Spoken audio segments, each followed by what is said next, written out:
Hey there, And I'm Dan Ratcliffe. if you're watching YouTube Live or Facebook Live, he's a little taller than Bono, but he looks kind of like him. Mark Scandrette, their author, activist, speaker. Mark, how are you?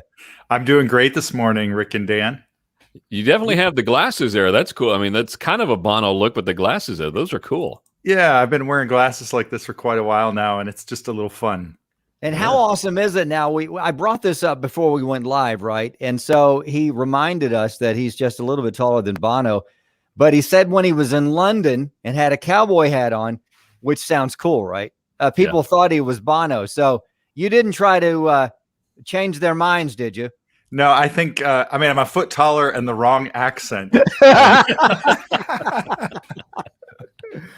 Well, it's good to have you. Thank you so much for joining us from San Francisco. We appreciate you. You've sparked our interest here on this book. Your latest book is called The Ninefold Path of Jesus, Hidden Wisdom of the Beatitudes. Just when we thought we'd heard it all about the Beatitudes, here you pull some new stuff out. So first of all, where did you get the idea for the book? Yeah, well, I've been, my passion is helping people apply the teachings of Christ to the messy details of everyday life. And one of my mentors, Dallas Willard, used to say, the Sermon on the Mount is the curriculum for Christ-likeness. It's the closest thing we have to a guidebook for how to live in the reality that Jesus lived and taught about the kingdom of God. And back in about 2015, some friends of mine in London said, we want to do a project around the Beatitudes called 9 Beats. And we think that a new generation in the 21st century who often feel like Christianity is irrelevant or even toxic, we want to give them a fresh perspective on the way of Jesus. And I said, I'm in, I love it. But they said, how can we help people see, like, look at the Beatitudes. There's things about peacemaking and humility and justice. A lot of people don't know that that this is the foundation of Christianity. These things. And as we were talking about and brainstorming, I thought about an experience I'd had years earlier when I was a young pastor. After my first book came out, a Zen priest contacted me and said, I'm wondering if I'd be welcome in your meetings. He said, when I was a teenager, I had a Jesus experience, but I had some painful experiences with church. And so I ended up as a Zen Buddhist priest. And he said, but when I sit and meditate, I hear Jesus calling to me and I don't know what to do about that. And so we became fast friends. And I remember on our second walk together, I said, Shinko, I'm not that familiar with faith traditions outside my own. When you wake up in the morning, what do you want to do and be? And in about 4 minutes, he gave me the 4 noble truths and something called the eightfold path. And I was impressed with how clear and concise the vision that he was pursuing was. And then Shinko turns to me and he says, Mark, you identify as a follower of Jesus. When you get up in the morning, what do you seek to do and be?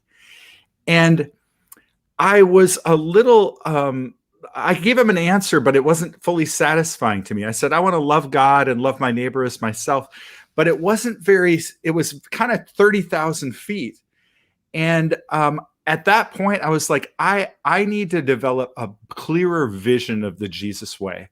And Jesus was clear about his vision for a new way of life, and it's in the Sermon on the Mount. So with this book, I'm using the Beatitudes as a doorway into 9 doorways into the core teachings of Jesus, which I think the Sermon on the Mount is like his manifesto for a new way of being and living. Talking to Mark Scandrette, the author of The Ninefold Path of Jesus, Hidden Wisdom of the Beatitudes, and 9 postures for life. Now, we don't have all the time in the world to go through all 9, unfortunately, but give us maybe 2 or 3 of those to kind of give us a taste of what we can find in the book. So this is in the book, I talk about first instincts, like our normal or natural ways of responding to the stresses of life. And then Jesus invites us into to make 9 flips or 9 shifts in our posture, informed by the reality of the kingdom of God.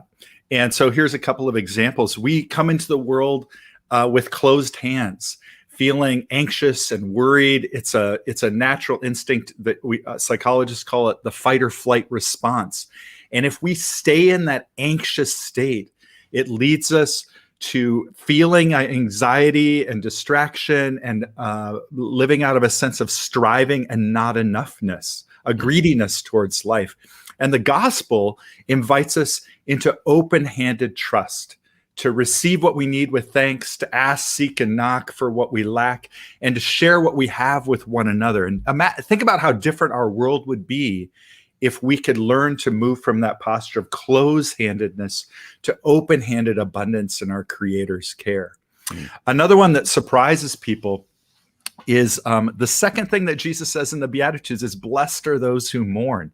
That's like saying, happy are those who are unhappy. Why would Jesus lead with that? Yeah. And he's giving us some incredible, realistic wisdom about life. We live in a world of great beauty and wonder. It's also a world of pain and tragedy. Mm-hmm. And our first instinct when we run into those painful parts of life is to want to run and hide, to numb out or distract ourselves.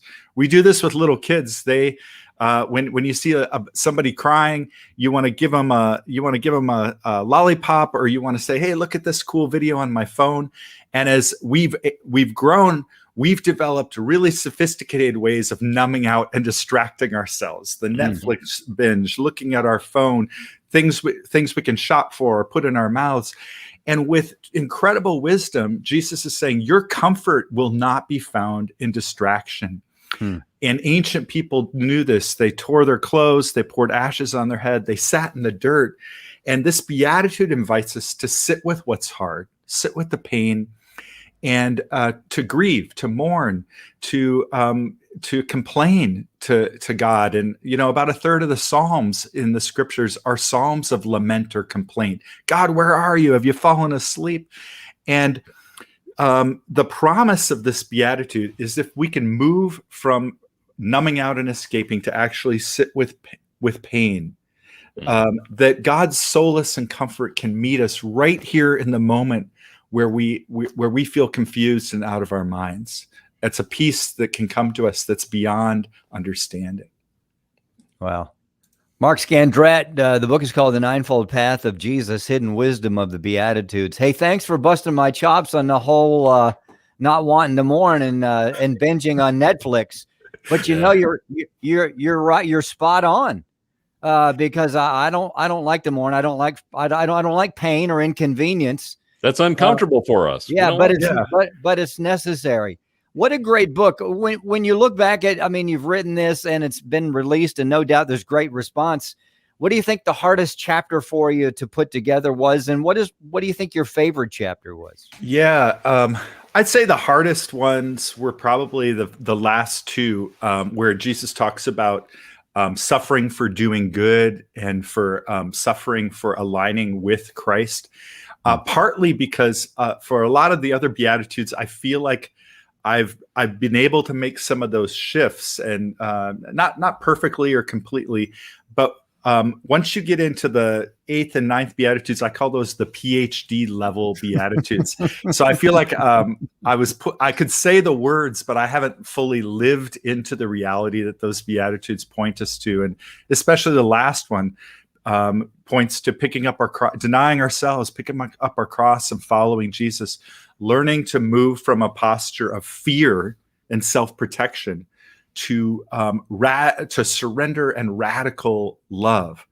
And it seems like something that very few of us get to, but it's the place that the Jesus way is sort of counterintuitive. I think our culture thinks in terms of getting more and bigger and better, and Jesus way is a way of descent. He's sort of saying, if you follow my way, you will be mistreated, you will be misunderstood. Sometimes you're going to be alone, and you have to trust that I'm with you. And if you follow love far enough, you're going to be treated in the same way that I was treated. And so those are hard things for me to, I'm still sitting with it and wrestling with, what does it mean for me to deny myself and learn to live courageously. I had a fun time writing the chapter on the way of right motive. Vulnerability is a big part of the work that I do. I run these labs where I invite people to be really honest with God and honest with themselves, and then with the support of the group, take on practices that can help us live in kingdom reality. In fact, our most popular one's called the ninefold path, and it's a really great lab that we also developed a curriculum around. And so I think that authenticity is really one of the beginning doorways to the spiritual journey. If we can't be honest with ourselves or allow God to see us for who we are, we're not going to get very far in our healing or progress in a life with God. And so it was fun to explore that a bit in the book. So the material that Mark just talked about is available at markscandrette.com. If you want to take a group through the ninefold path, there's a leader book there. You can find that there as well. Yeah, I love that. Mark, we have to go to a break. You've been such a delight. Love to talk to you again. Mark Scandrette. It is markscandrette.com. The book is called The Ninefold Path of Jesus. I guess I'm going to have to actually sit down, and it doesn't seem to me like that's a read that you just read once and you're done. I think you're going to really have to chew into that and soak into it. And we love your passion. It's good stuff. Hey, let's take a break. We'll be right back. I'm Rick Probst. And I'm Dan Ratcliffe. This is Faith Talk Live.